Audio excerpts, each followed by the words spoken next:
Okay, I started the recording. So, hello Orhun. I'm super excited to see you today. And we already said our hellos and all the stuff off the recording. But yeah, actually, I think you're 23, right? Yes, I am. So we're the same age. And I think you create like one of the most relatable content. You always include really funny memes, and it always shows up on my feed. And yeah, I think that you're a really funny guy. And also, you have quite a lot of experience with Rust, and you contribute to a lot of projects, and you have your own projects. And yeah, I thought you were like a person to look up to, not only for me, but for other people as well. And I really wanted to interview you. So yeah, thanks again for agreeing. So, my first question today is maybe you can share a bit about your background, how you really got started with programming, and how did you even like discover Rust to begin with? Yeah, sure. First of all, thanks for having me on the podcast, on this show. I'm really happy to be here. And I actually, before answering this question, I want to start off by saying something controversial. Mm-hmm. So get ready.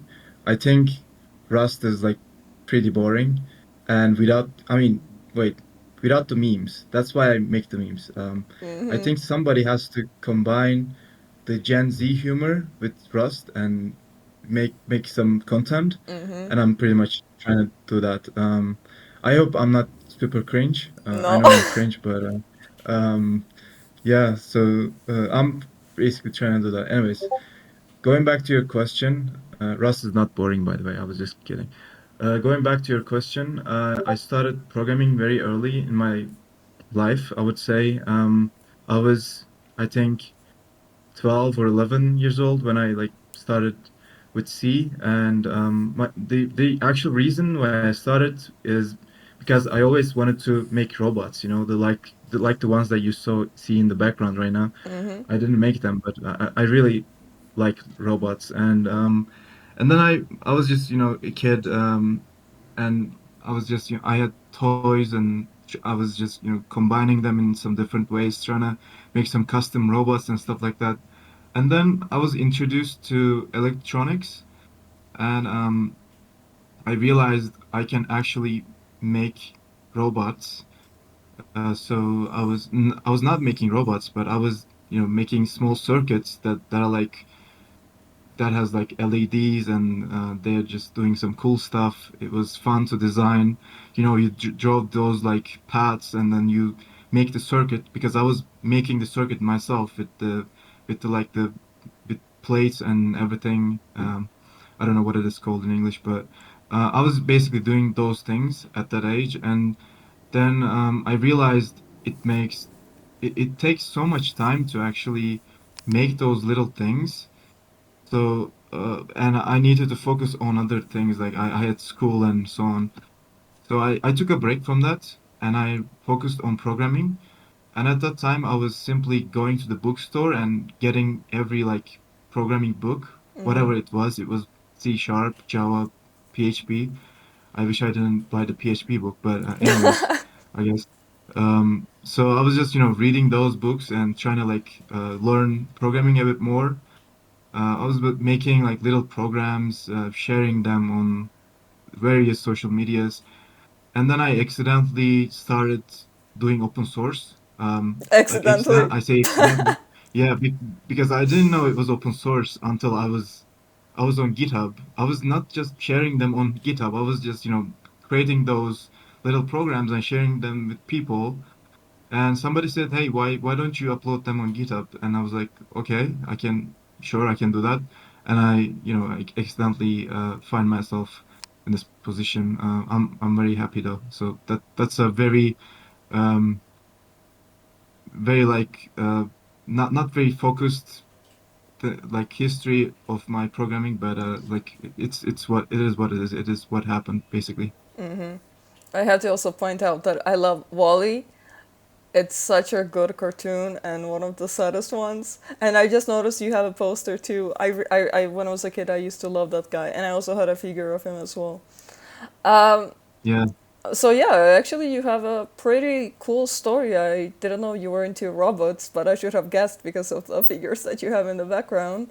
That's nice. I got into programming because of the games, but I never thought about robots before. I wanted to ask you one thing. So you mentioned about books. And were these books in Turkish or they were in English? So they were in Turkish actually, Wow. because my English was not that great at the time because I was just a kid in I don't know in 10th grade or like ninth grade or something. So I was just buying like Turkish books, and the problem with them is they often lack content. Like they they're not super great. They're not up to date. So I was kind of learning some things in the wrong way, but I was learning anyways, so it was good. It's really nice that you had access to resources in Turkish because in Georgia, finding books in Georgian is almost impossible. Back in the days, now it's more or less possible. But yeah, that's really good. Yeah. So my next question is: so you said Rust is pretty boring without the memes. Then what was the reason that you even like chose Rust? What really drew you to Rust, and what really keeps you going with Rust and keeps you engaged? Yeah, the reason why I chose Rust is there are like more boring programming languages out there compared to Rust. Basically, I was, like I said, I was like creating little programs and sharing them on GitHub, and this was my thing. And every time I wanted to take things up a notch, so I always wanted to challenge myself a bit. So I started writing C, and like back in time, I was using Linux, so I was a beginner and wanted to create command line utilities. And I thought to myself, what's the most efficient way of doing that? Well, of course, C, right? Linux kernel is C, so it should be C. So I was writing C, but then I was not liking it, so I switched to Go. It was new, it was better. I was liking it more. But then after some time, I was kind of bored again. The performance not that good, and the community was not really in the shape that I wanted. There were like a lot of platform stuff going on, which I was not really interested in back in time, Kubernetes and so on. And one of my friends back in the day, he was a couple of years older than me, and he had more experience. He was a kind of a good engineer, I would say. So he actually said things about Rust that are like good things. And every time he had the chance, he was like, "Yeah, I'm writing this little Rust tool. It's very cool. Take a look." And I was like, "What is Rust?" And then at those times, I switched from Go to Rust because I wanted to learn something new and I wanted a new challenge. And this was actually my first Rust project, and it was a TUI project, funny enough. So it was like challenge after challenge and after challenge, and it was kind of difficult in the beginning. But I created my first Rust project and shared it with people and got pretty good feedback. And I really actually enjoyed writing Rust because it felt like I was engineering something, I felt almost smart. So yeah, it was fun. I'm not sure if it answers your question, by the way, Yeah, but yeah, yeah. it does for sure. Um, okay, this is like one of the questions I really like to ask. How has your journey been from a beginner in Rust to an active contributor in the community? And maybe you can also comment a little bit about the community of Rust itself. Yeah, sure. So I think the Rust is pretty addictive as a language because once you start writing it and once you get that poison in your system, you're like hooked for life. So that pretty much happened to me. I did my first project, shared it, and then on to the next one. I wanted to build something new, and then I just kept going basically. And every time I had the chance to actually engage with the community a little bit and see what people are like in this community. And I saw that they are very welcoming and they're like pretty warm and they're just overall very very cool people. I mean, I was back in time, there was a one Twitter account for Rust, Mm. which was official, and now it's not used. But back in time, it was just you being used by someone. I'm not sure who operated that account, but he was such a cool guy. Like I was just DMing Rust like on Twitter. Mm. I was just saying, hey, look at my new project, and they just instantly retweet my project and say good stuff about it. I don't know. It just felt pretty cool overall. And when you look at the technical level of people that are like on top of this community, like what I mean is, the people who work on the compiler, people who work on the cargo tooling and so on, they are just, you know, pretty deep, like technically deep, and also like pretty down to earth people, Mm-hmm. which I like, and it's overall very cool experience overall, and I'm really glad to be a part of this community, and I Mm-hmm. want to bring that energy a bit more by using memes and being like more approachable and so on. So yeah. I think there's a subreddit for Rust memes. You should try posting your memes there if you haven't tried it before. Um, Yeah, do you mean Rust Jerk, yeah, I think right? so. I think that's what it's Yeah, called. yeah. But I have a shout out to Matthias. We actually try to get the number one spot on that subreddit by posting memes. Mm-hmm. So we kind of compete on that. I have some memes that are like they got pretty popular on the subreddit. So I Really? try that sometimes. Yeah, So you're a Rust developer by day and a meme dealer by night. hell yeah. Okay, let's talk about Ratatouille. And you are posting a lot about Ratatouille on LinkedIn. I always see your posts, and I also see you post different projects that are somehow related to Ratatouille itself. And you are one of the more significant contributors to the library. Can you maybe tell me about the project, how you even found the project, why you got interested, and a little bit about your role in the project itself? So like I said, my first Rust project was a TUI project, and I was using a library called TUI RS Mm-hmm. back then, and it was it is pretty much like created by just one guy, and then it was maintained and it was being used by other tools Mm-hmm. and libraries. And over time, I kept creating three projects. I created the first one is came on Systroid, GPG, TUI, and so on. Mm-hmm. So at I don't know 2 years ago or something, I had like three or four TUI projects which all depended on TUI RS.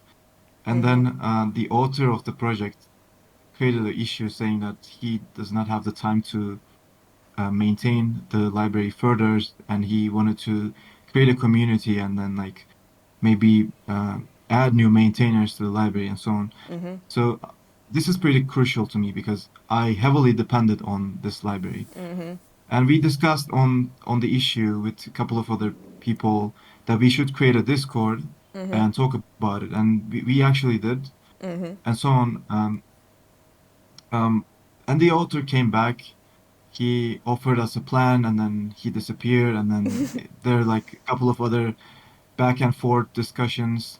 But at the end of the day, we had to fork the library. So we forked it.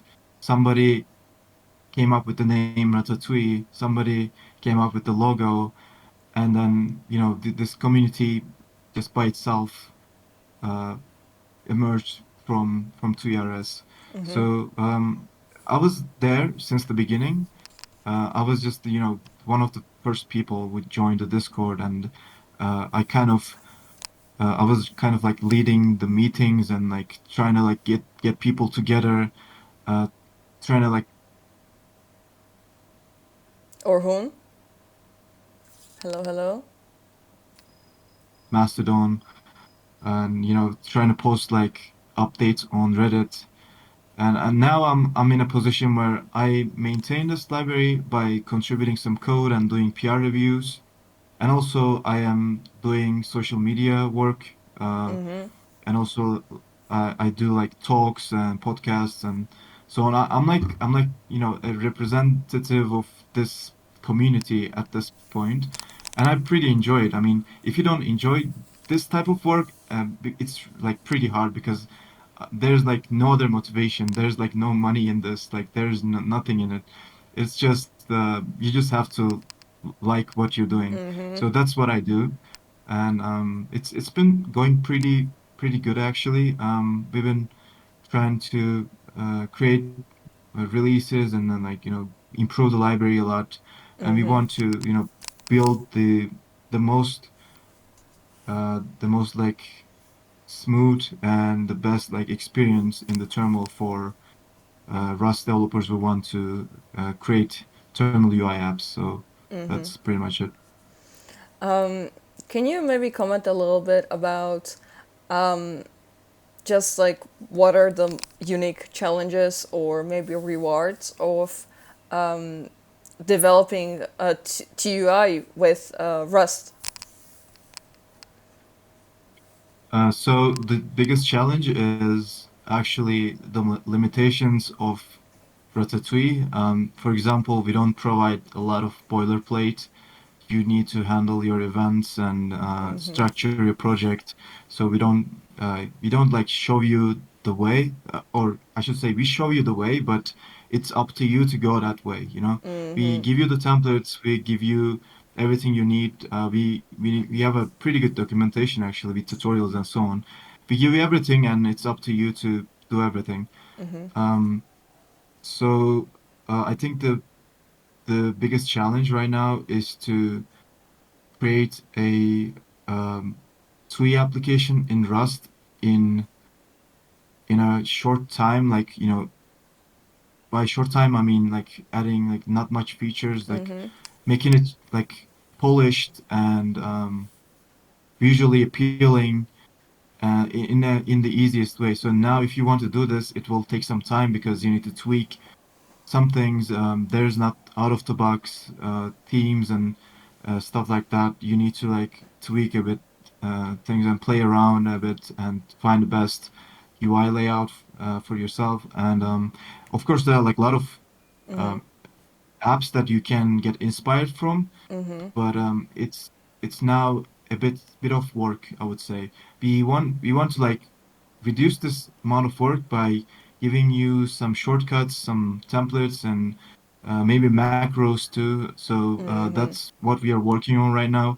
For example, we created a new function in the last release which enables you to just create a minimal TUI app in 506 lines of Rust code, which was a great extent, a great like addition to the release, and so on. We basically try to do that, and the rewards are you get a pretty fast TUI application.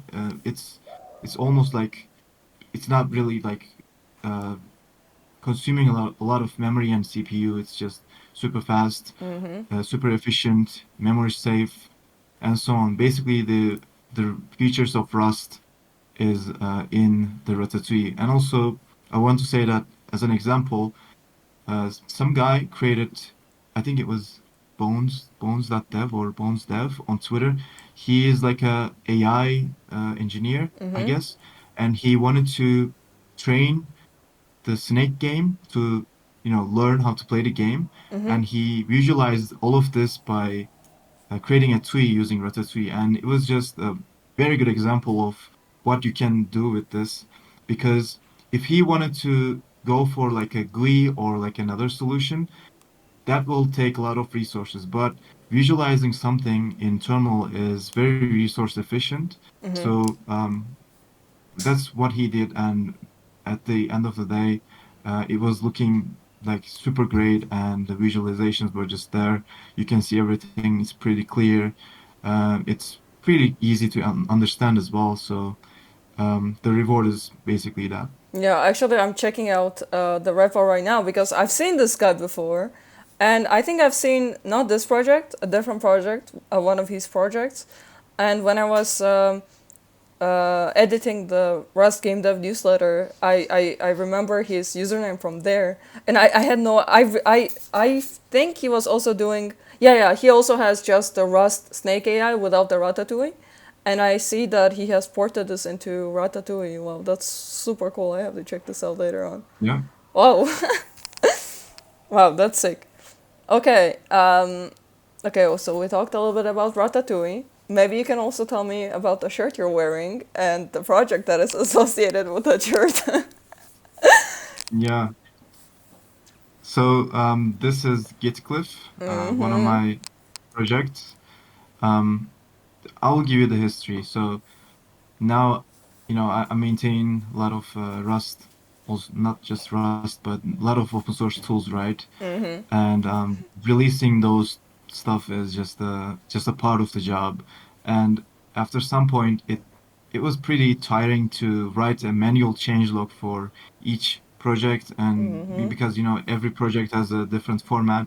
Maybe you're following conventional commits on one project and you're not doing that for another. So there are some inconsistencies. So I want to have a tool to generate changelog files by parsing the commit history and like giving you like a pretty like changelog. So this is what this is doing.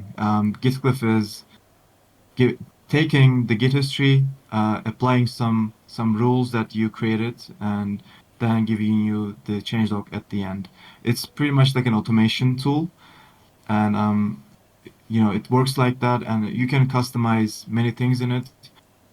You can like run even like external commands to change some commit messages, or like I don't know, you can have like a like custom format that you're following maybe, and you want to have like different sections and changelog based on those commits. You can also do that. And just recently, I added a new extension point, which is uh, Gitcliff gives you the context, like a JSON file, Mm-hmm. and then you can just play around with it, and then you can give it back to Gitcliff, and it generates the changelog. So you can actually put an intermediate layer between the engine of Gitcliff, like the Mm-hmm. core of Gitcliff, and have like whatever formatting or like whatever changelog you want or whatever file you want at the end. So it's basically like a pretty configurable changelog generation framework. And now I'm actually building a TUI for it on the Mm-hmm. live streams on my YouTube. Oh So yeah, yeah, yeah, yeah. yeah, Everyone that is watching the episode right now or listening to the episode, you should check out Orhun's YouTube channel. I can you please repeat your handle on YouTube because I don't remember it too yeah. well. It is Orhun Dev. Yeah, and you So should check just him my out. name and Dev. And yeah, his live streams are really funny, and I hope you get cat headphones in the future. Okay, I'm joking. I'm joking. And okay, so I want to ask you a question about like the challenges, but before we go there, so we talked about TUIs. We also discussed GitCliff, and you also have a new project that you're working on. Before I even mention the project, first I want you to tell me about reverse engineering because from my understanding you're interested in reverse engineering because your project binsider is connected with reverse engineering and it's for um, like dynamic analysis. It's to yeah, I think you should like talk about it because you know. Yeah.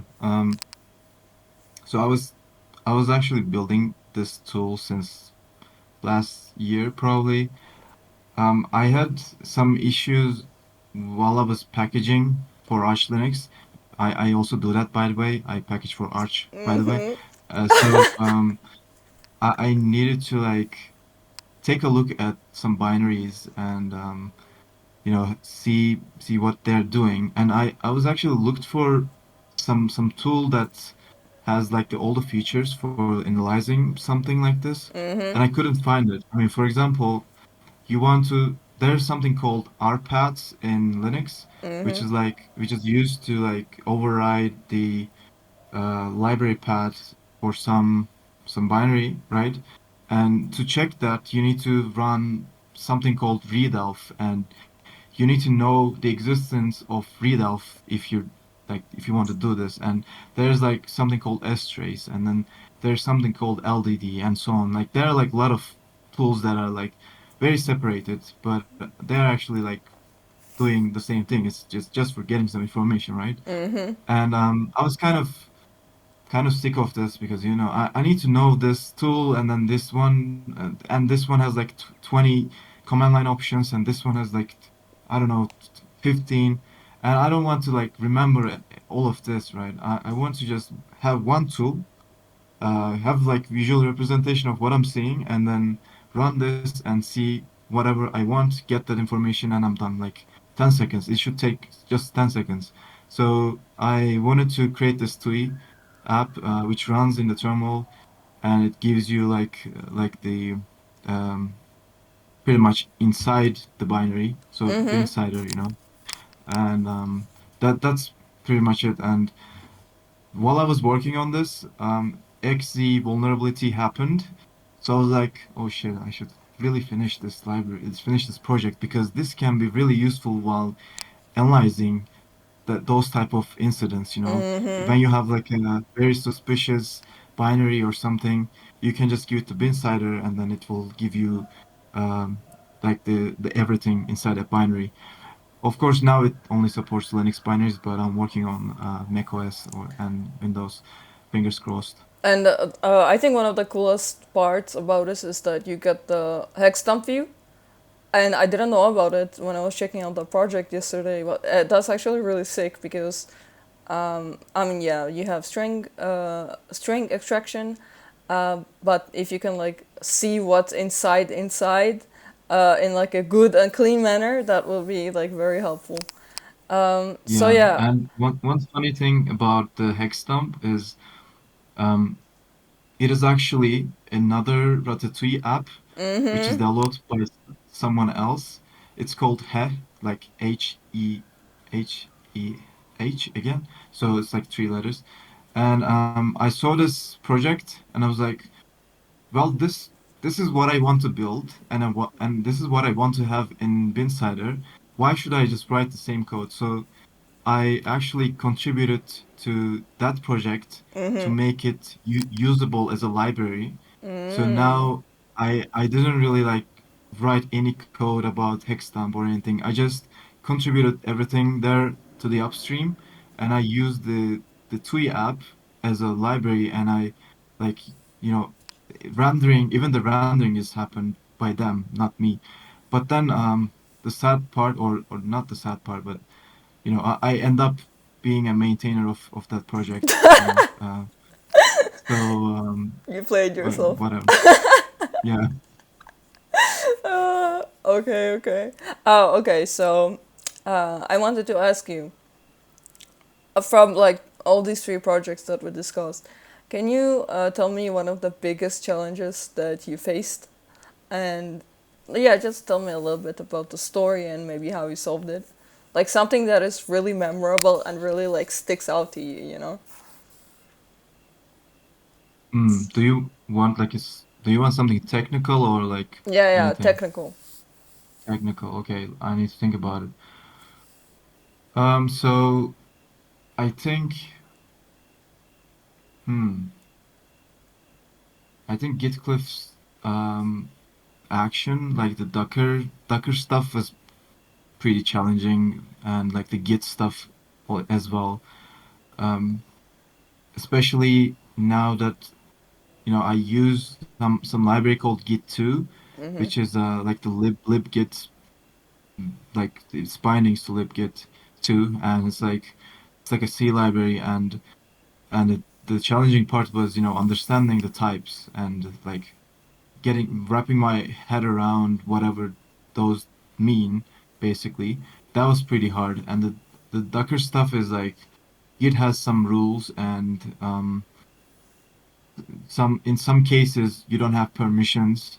So what I do right now, I think, is to in the Docker container, I do something weird, but it works.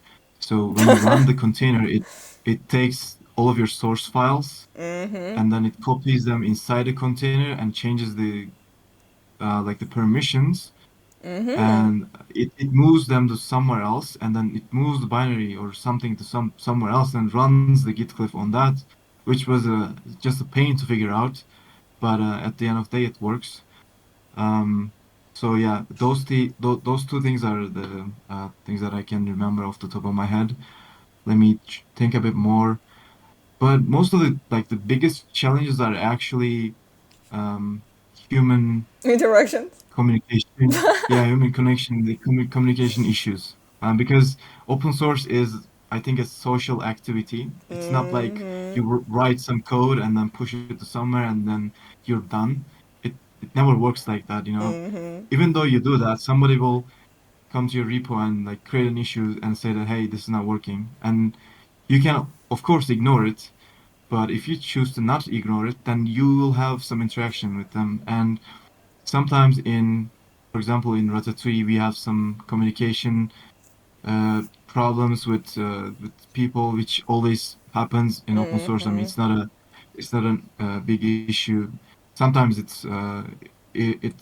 like it escalates a bit, and then it gets like a little tense. But we never had like a big issue. It's just more like somebody wants to do something, and the other person does not want to do it. So they're like a back and forth discussions, like Mm-hmm. 10 paragraphs explaining whatever they want to do. But reading those and like deciding like what to do, or maybe you're in this situation. Sometimes people like send you a PR and they want to really implement something, but you don't want to do it because it doesn't make sense to you, and then they try to convince you, and then you're like not convinced, but you don't want to like uh, you want to give them what they want, but Mm-hmm. you think that it's not right, so you like discuss this in a way that you want to like put this in another shape and then have it as like a separate thing maybe, or maybe you want to like change it a bit. So you really need to sit and think what to do, and those are the most challenging moments for me. I know sometimes like for a couple of hours I just sit on my computer and read stuff and like write stuff and then think Mm-hmm. about things, like no coding, just looking at the screen and like and then just trying to decide what to do. So those are the like the most challenging moments for me personally. So yeah, I think when you're a reviewer on an open source project, I had a guest on this podcast, John, and he also reviews a lot of pull requests, and he has to do a lot of communication with people as well. And I asked him this question, and I want to also hear this from you. What advice can you give to contributors that are opening the pull requests? What can make your life easier as a reviewer for people that are opening the pull requests? I think first it would be nice if they know that I might be a bit busy to, Mm-hmm. reply to your comments or whatever a bit late, because sometimes people wait and I feel bad for making them Mm-hmm. wait, but it's actually kind of normal because I mean, I'm doing other things and it's like open source. I have no, I mean, maybe I have like an inner responsibility of maintaining it, but I actually don't have to, you know. Mm-hmm. So it is completely fine to ignore you for a moment. Mm-hmm. Don't take it personally, and it is what it is, and it is completely fine to um, make you wait, I guess, because I know that I waited for a couple of months for my PRs to get merged and reviewed. It's fine. It is Mm-hmm. how it works.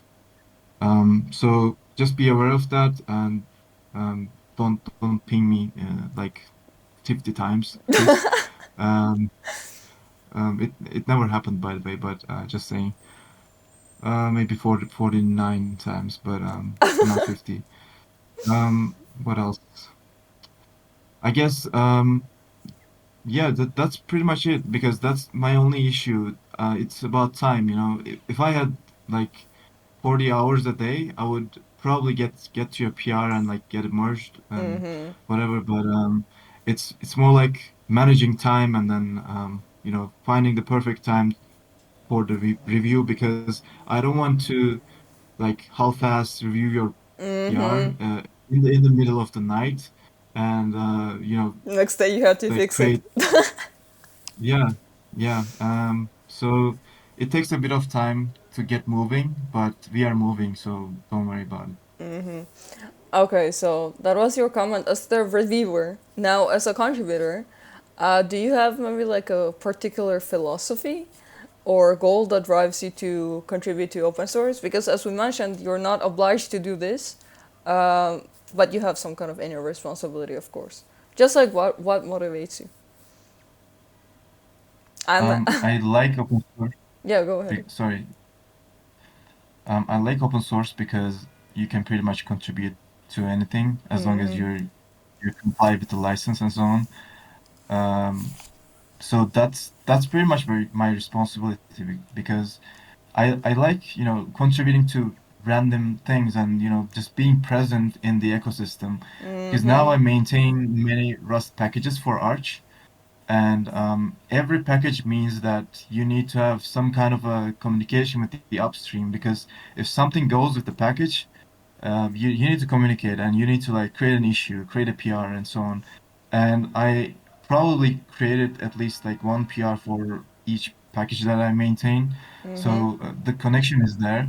And my advice would be like don't have the imposter syndrome. You can pretty much pretty much do it, like pretty much contribute to anything.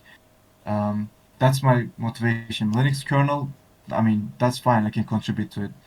It's not, it's a big project, but the thing is, it's not a skill issue. It's just a time issue. If you invest the time, you can do it. So some people are like, well, this project is too big. I want to contribute to it, but I feel like I'm scared of it. I don't understand anything.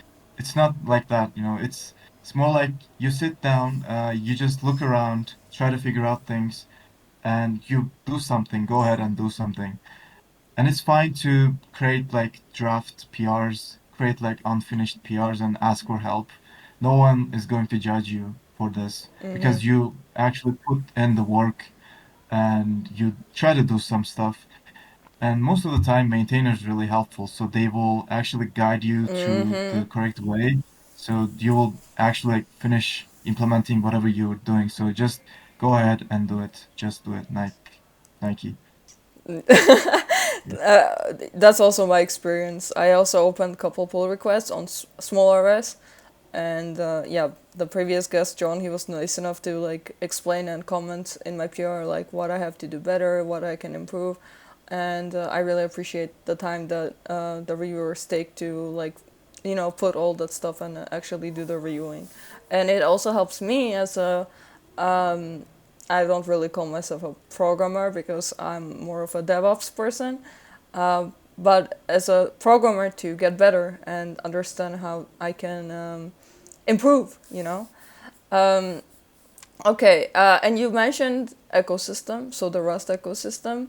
Do you think, just tell me what you think about the Rust ecosystem in general. So I come from a very enterprise world, and Rust is regarded as a language that companies, specifically in big enterprise, try to avoid because the ecosystem, they often say the ecosystem is not good enough, it's not developed enough, the libraries are not as good as in different languages, as an example.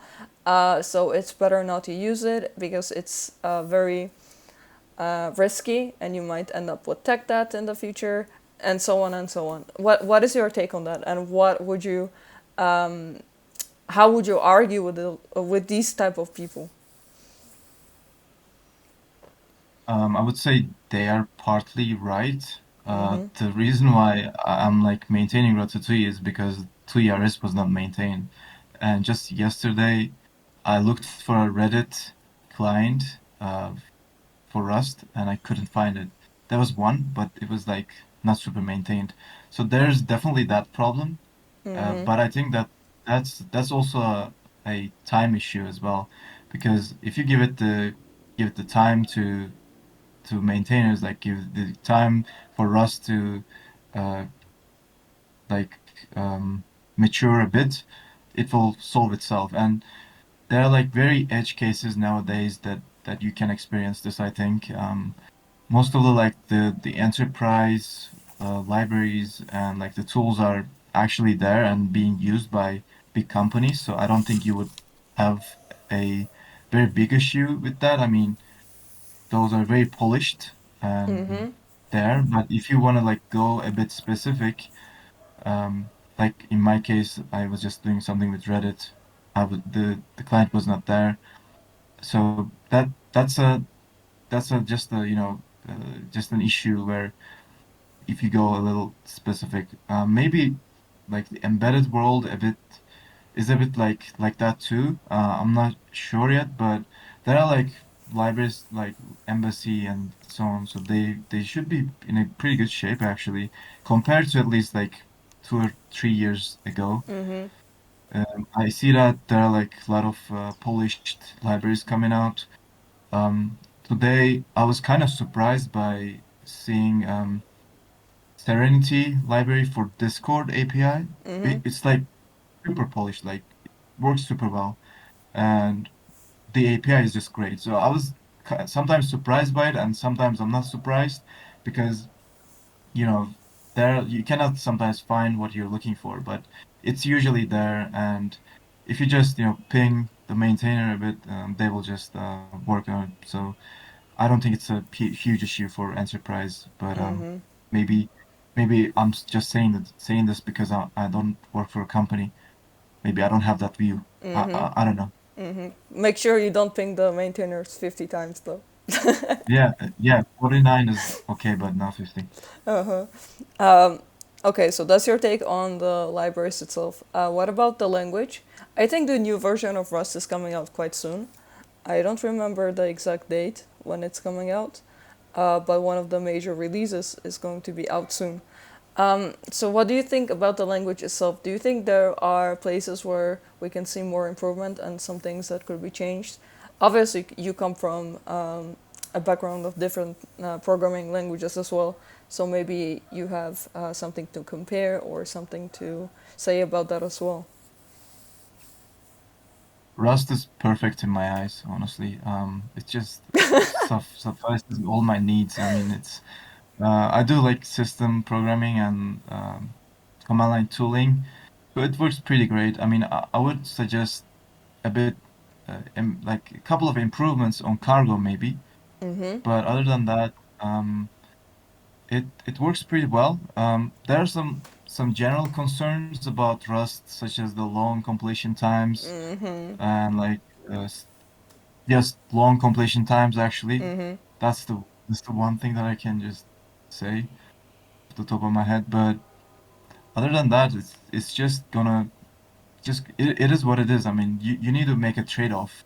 And the trade-off here is that you get like longer completion times and like a very, very good runtime performance. So it is what it is. And I cannot really comment on the very technical side of the compiler because I like recently started reading a bit about the updates. Uh, I'm not really caught up with like all the things happening there. I actually did this on live stream. There was a new release. I was just, pull up the new release, take a look at the release notes and so on. So I don't know. Sorry, I cannot speak. I don't have any comments on that, but yeah. Other than that, it's pretty good. Maybe, like I said, cargo needs some improvements here and there. Um, and yeah, one thing that I remembered actually, cargo summer checks should be in cargo. That would be a pretty good improvement, and I guess Predrag is working on that, so I'm pretty excited for this one. So yeah. And also, a good thing about Rust is if your binary builds, it will run as well. Okay, I'm joking. I'm joking. Yeah. Okay, let's see. Yeah, okay, let's talk a little bit about your favorite resources. And I tend to ask this question to all of my guests. Do you have like favorite resources? Maybe it can be some blog, Reddit, subreddits, um, I don't know, different books, forums that you would recommend for people that want to stay up to date with Rust and not only Rust but just tech in general? Um, I've been reading some articles from Lobsters recently, and Lobsters is a good platform to, get some good info and get, caught up with things. And what else?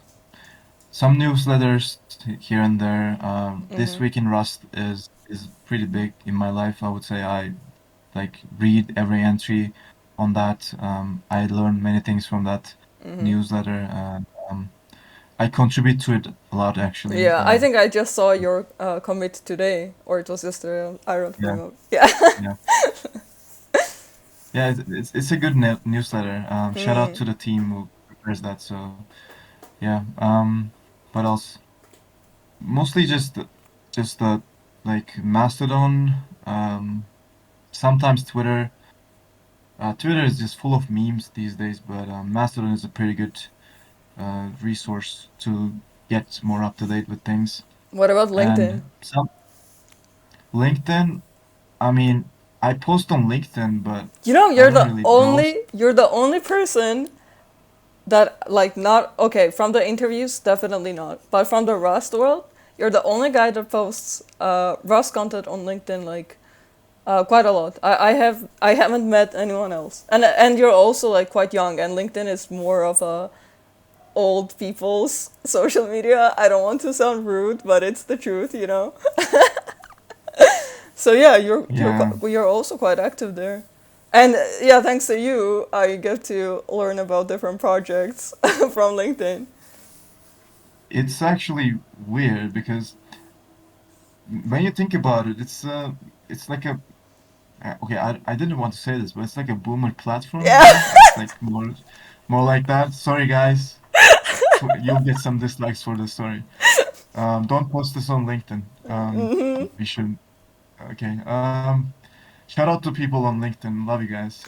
So, the issue with that is nobody, like you said, nobody posts like super technical content on LinkedIn or interesting stuff on LinkedIn, and that's why I post there because nobody does it. So I get like a lot of like interactions on LinkedIn, which is so funny.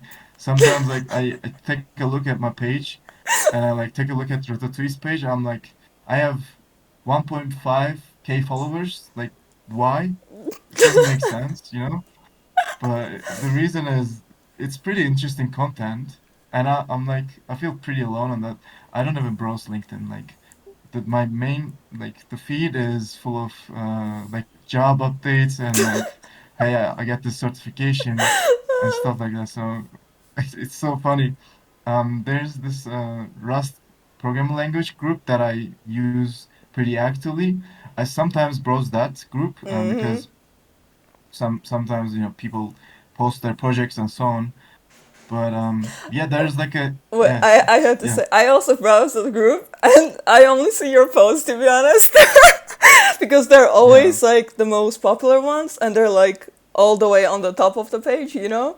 So yeah, I mostly see your posts, and then I sometimes scroll down to check other posts, but some of them are like not very related to Rust that much.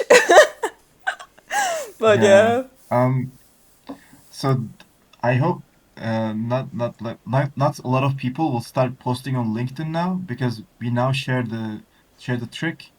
If you like start posting on LinkedIn, people will see it probably because there's not much interesting content. So that's why I've been just using that platform.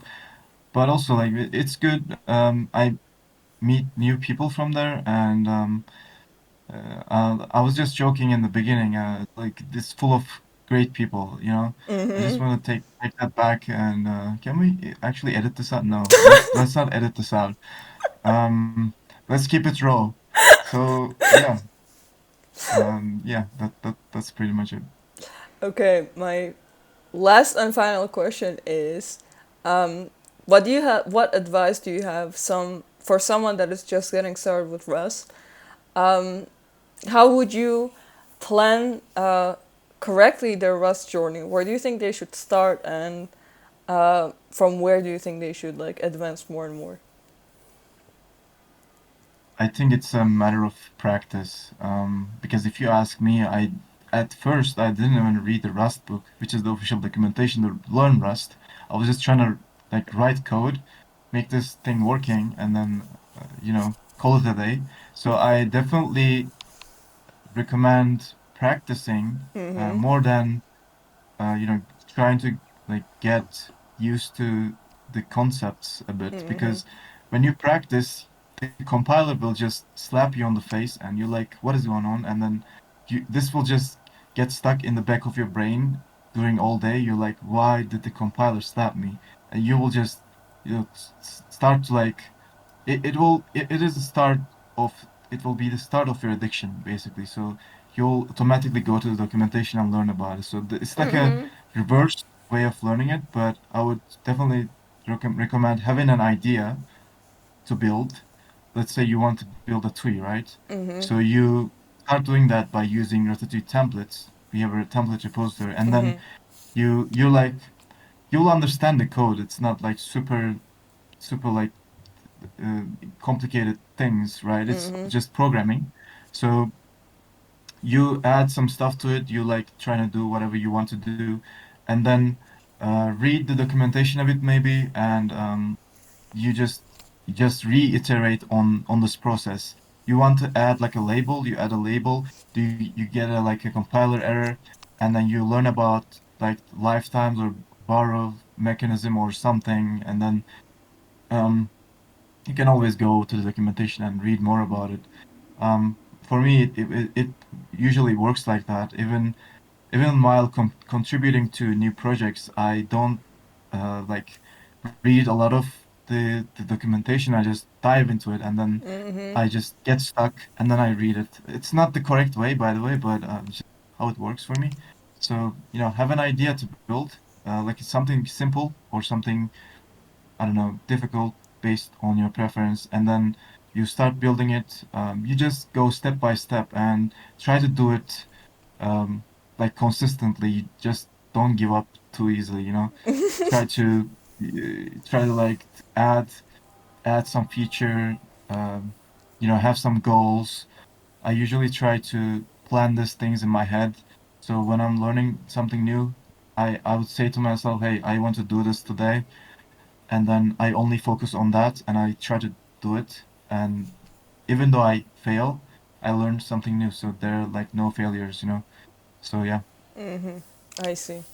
Okay, I'll ask you one more question and we can conclude the episode. Maybe you'll have a question to ask me. If not, then we're just gonna be done. My final question is, what can we expect? What can me, and also people that follow you and look up to you, expect from you in the future? Are you going to be working on a new project? Do you have something planned? Maybe you want to write a book. I don't know. Like, just do you have any plans? you can expect more memes from me. That's what I'm working on. Also, I have like I have a list of projects actually that I want to make it happen. So now I'm combining that with YouTube. So I live stream that process, and it makes it kind of fun. Um, so you can expect like many live streams from me basically, and you can just tune in and see me do those things. Um, Also, I'll be at some conferences. You can expect some talks, workshops, and so on. The nearest one is Eurorust, and then after that I have Rust Lab, and I will probably appear on other stuff as well. So you can expect that. And if you follow me on socials, you already know that I post interesting Rust and TUI content. That won't stop. I will keep posting it. I have a list of content, so it's gonna be fine. I can even like schedule it for a month and then disappear and then come back with no loss. So that happened before, by the way. Yeah, I know. Uh, yeah. I was So following you. yeah, so that's pretty much it. Yeah. Okay. Yeah, thank you so much. Do you have maybe a question you want to ask me?